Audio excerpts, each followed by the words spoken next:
My name is Jim Manning, and I'm the author of Patriotism, Unhinged, available worldwide through online retailers. I have, for many, many years, been in a number of businesses, small businesses, but one that has been with me my whole life is investigative work. I worked for a New York publishing company one time, selling law books, and the law books indicated how a lawyer might make more money on a case or win the case on a point. A lot of the lawyers then would ask me if I had any interest in helping them on a case. And so over the period of 8 or 10 years, I probably worked on hundreds of cases. Some of them were big cases, and some of them were small. But I will tell you a few of them that are of note. One of the businesses that I was involved in was a late night nightclub that was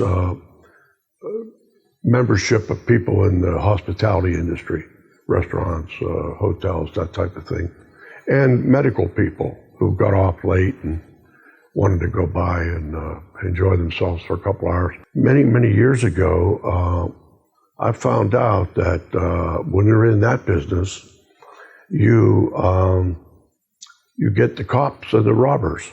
The cops are looking for who was out late that night, for example. So I had studied a little bit of, at Old Dominion, I'd studied a little bit about criminal justice. And I became interested. The problem was there's not a lot of income in that area, usually. And so I always had businesses that produced incomes for me. But on the side, I would do investigation work. I worked on murder cases that were capital punishment cases. I had a case one time where a person called me and said that a person in their office had given them some information that they were a lawyer and they had some information that they might be in danger. I was asked to meet with the lady, and she wanted some advice on how to proceed with it. And so I did meet with her, and she told me that she was the live-in girlfriend of Mr. Hatfield, who was the person of interest in the anthrax case. When she lived with him in Northern Virginia, he had worked in Rhodesia. On occasion, some of his Rhodesian military types would visit and even stay with them. And they would go into the Virginia mountains and shoot machine guns and act out militaria and so forth. He told her if she ever told any of the stuff that she knew, he'd kill her and make it look like a suicide. After he was mentioned as an interest, she started worrying. So I suggested to her that what she should do is she should call the FBI, and they have a thing called intake, and they have usually new people, junior people working on becoming agents, and they hear your story, and depending on what it is, they then refer it up to the next level. And by doing that, I said, once you've told what he wouldn't want you to tell, there's no reason to harm you. It's already out. Not telling it, and nobody having approached him about it, would tell him that maybe he ought to do something about it. She did that, but the FBI didn't call her back. And so I drew the conclusion that the intake didn't think it was worthwhile. I had done some other work with the FBI, and so I called an agent that I knew, and I said that, I told him what happened, and I told him that it was a serious thing. And I told him what it was. He said, I'll call you back in an hour. He was on vacation when I reached him. Called me back in an hour, and he says, the head of the investigation and two of his assistants are going to meet her tomorrow. They're coming down from Washington. And it turned out that they talked to her for 2 days and got all the information. And I never got back with her. That was their business. I found out that she had told me that he was a CIA agent as well. And I don't think anybody knew that because it was never mentioned in any of the reports or anything. And all of a sudden, everything with him stopped. In other words, they dropped him as the number one person, whatever, after they found that out. And, by the way, within a year, she committed suicide. I could go on for hours with stories like that. The FBI gave me I had a code name. My code name was Nocturnal. We had a guy who came into our club one night, and it was a slow night. There was only 5 or 6 people at the bar, and I wasn't there. And I knew this fellow because I knew them because they were members. And this fellow had a very expensive Mustang car. And I'm not into cars nowadays like that. I like the old cars, but anyway, this Mustang was over $100,000, they said, you know. When he would come, customers would go out and look at it and all this, you know. And he said his father was one of the owners of Kuwait Airlines. He lived very, very close to our club in downtown Norfolk. One night he came in when there was hardly anybody there, and he was talking at the bar about, this was right after the coal incident, where the coal was blown up. And he was saying that there are terrorists everywhere. And he made the statement that within 20 minutes, he could bring a terrorist to the club within 20 minutes. And what he didn't know, that sitting next to him was a sergeant out of uniform of the Portsmouth police. And so he excused himself to go out and smoke a cigarette, and he called Naval Intelligence. And he says, I'm here in this club, and this guy is from Kuwait, and he told us sitting there that he could bring a terrorist here within 20 minutes. Naval Intelligence doesn't do anything. I don't know how long it was from the coal to 9/11 or the other way around or something, but I remember they didn't tell me anything about it. It was a slow Tuesday night. And later on, when I became friendly with one agent especially, I mean, we went out of town together, and I took him up to Pittsburgh when I had a house up there, and we went to football games, and we went to gun shows and stuff, you know. He had been a Marine. We had that Marine Brotherhood thing going. And anyway, he said, what do you know? What, do you have anything on him? I said, I got his name and that from his application. And he says, if he comes in again, try to get one of your security people to, he's got a beer. When he discards the beer, have them like pick it up by putting their finger in the top of the bottle. He said then make their way to the back and put it in thing, put sandwiches in, that type of thing. Anyway, and so we did that, and then they got interested in the club because we had a lot of Middle Easterners visiting the club. And so one night they came in, another agent and a girl agent, really beautiful girl. They were down on the dance floor dancing and whatever, but they were there checking out who was there. But anyway, that guy disappeared. He just disappeared completely. We never saw him again. We didn't see him downtown anywhere. Anybody you asked says, I don't know what happened to him. I don't know what happened to him. And I could go on and on and on like that, I will tell one more. One guy, he was there every Friday and Saturday night for, I would say, 2 or 3 years. It got so that he was a member, and the members also pay a little when they come, but him and his buddy came every night, so, sometimes Bernie wouldn't even charge him. But anyway, he said that he was just finishing up his master's in computer science at Old Dominion. And he looked a little older, probably in his, hitting 30. And so he took me aside. Anybody that might be looking for a computer person?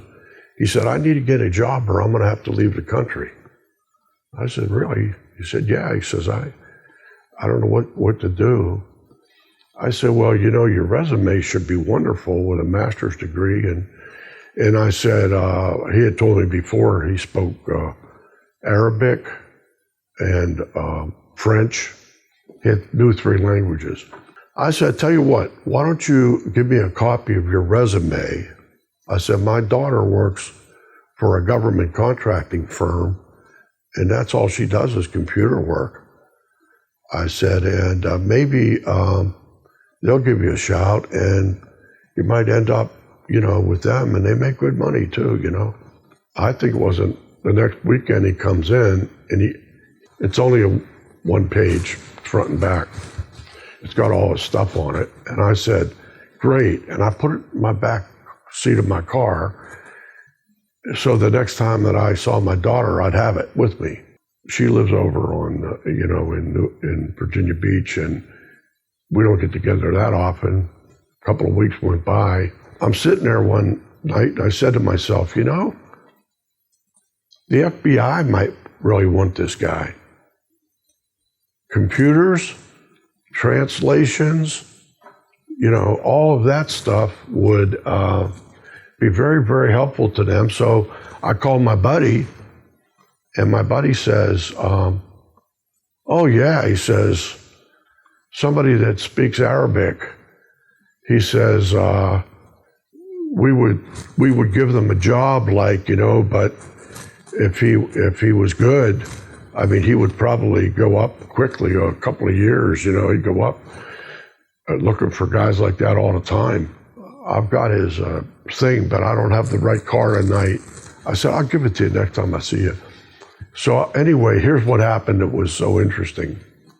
After 2 years of always coming every night, he comes, and I said, I take him outside, and I say, you're not going to believe it. This is really wonderful what happened. I said, I was waiting to see my daughter to give her the thing. I said, and then it occurred to me, with your language differences and your computer skills and the fact that you need a job, I think that I can get you a job with the FBI. And the guy looks like he just had a heart attack or something. His eyes get big and, oh no, I could not do that. I could not do that. I said, well, why not? You're here in the United States. You speak great English. You know Arabic and whatever. I said, and it's a good government job, you know. Oh, no, I don't think so. I don't, but you know, like that. Anyway, and he never came back again. And so I thought, well, maybe he graduated and he's gone. And the person that passed out flyers at the other places at closing time that we were open said they saw him all around town for 6 months or so after that. So it scared the shit out of him, you know. I got one more big story. When I was doing investigative work for attorneys, local attorneys, there would be times that they would say to me, I'm working on this case and I've got sort of a problem. Would you have any extra time that you could maybe give me a hand with it? And so I always wanted to maintain a good relationship with them. And so I would do it. I had a license as a private investigator in Virginia in order to cover myself with the law. There came a time whenever the state made a decision that too many individuals had private licenses. And so they made a ruling that if you had a private license, you had to be registered with a company where there was a company of people, and somebody owned the company and so forth.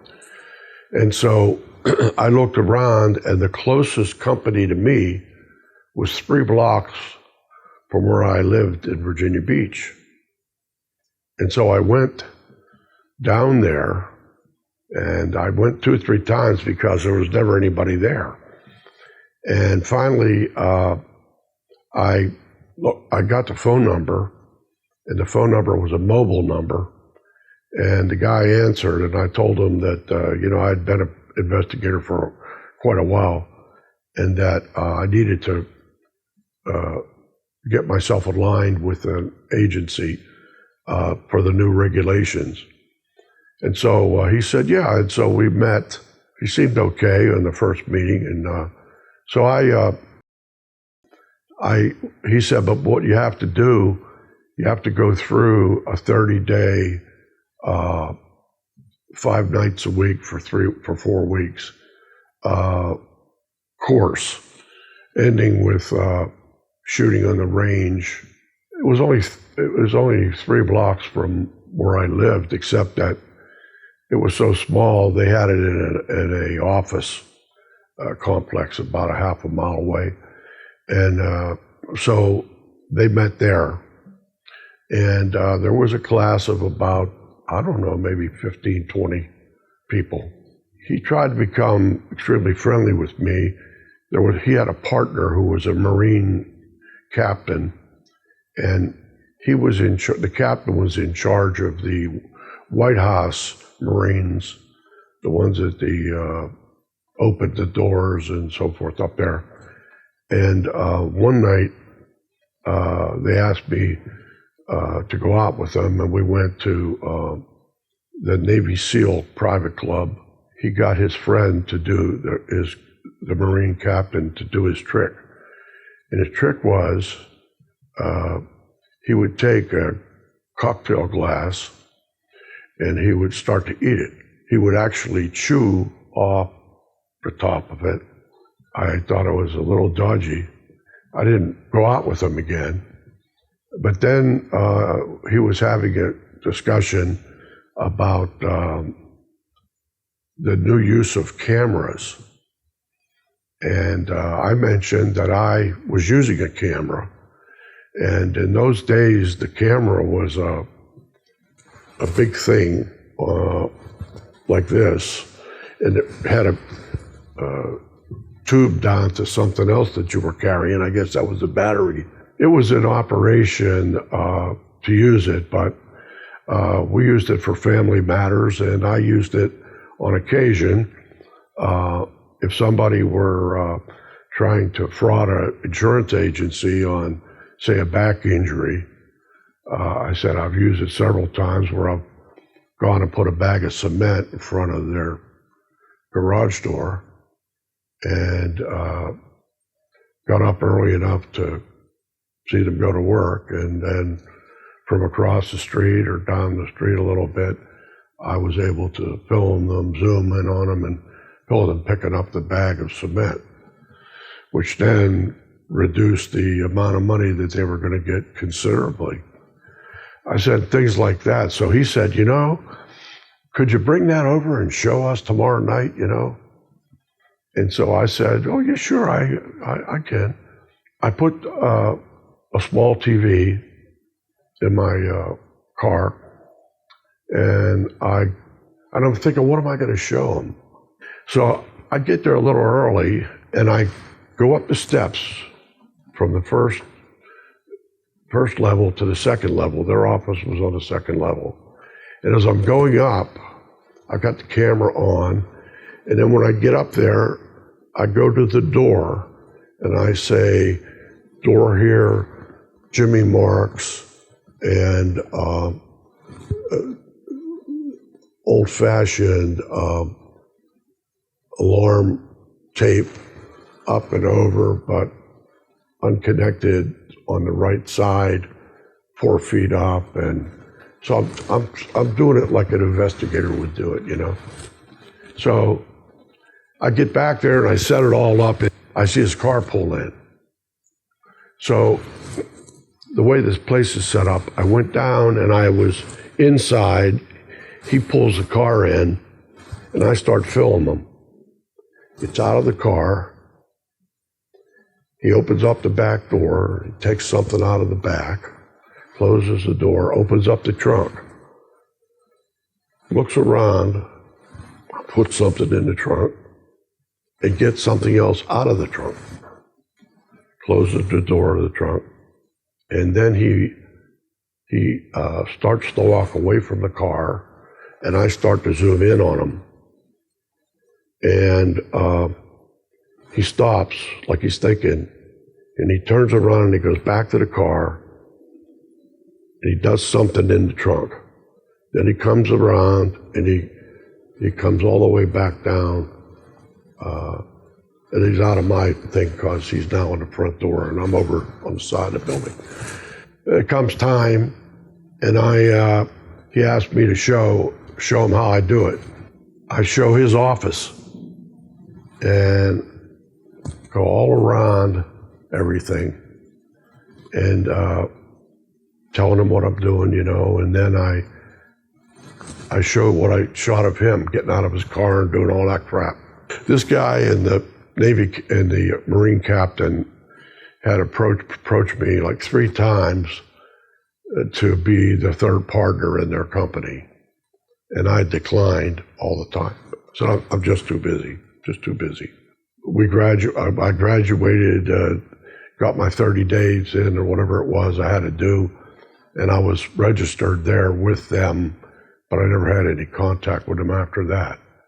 And that guy was Johnny Walker, the spy, the worst spy in American history. He went to prison, of course, died in prison. His brother went to prison, died in prison. A friend of his in California went and died in prison. I don't know if he died in prison. And his son had joined the Navy, and he was taking stuff out of the carrier that he was on, bringing it to his dad to give to the Russians. He was caught up in Northern Virginia in a drop where he used to drop his stuff, and they picked it up. So the guy that was the United States' top spy wanted me to join his company desperately. He had an airplane, you know, a small one, but had an airplane, had a boat. The boat, you could sleep on at night. I mean, it wasn't big, but it was, you know. And then he had a travel trailer, and he didn't live in a fancy house. And he had a girlfriend much younger than him, who herself was in the Navy. However, she was never involved in anything.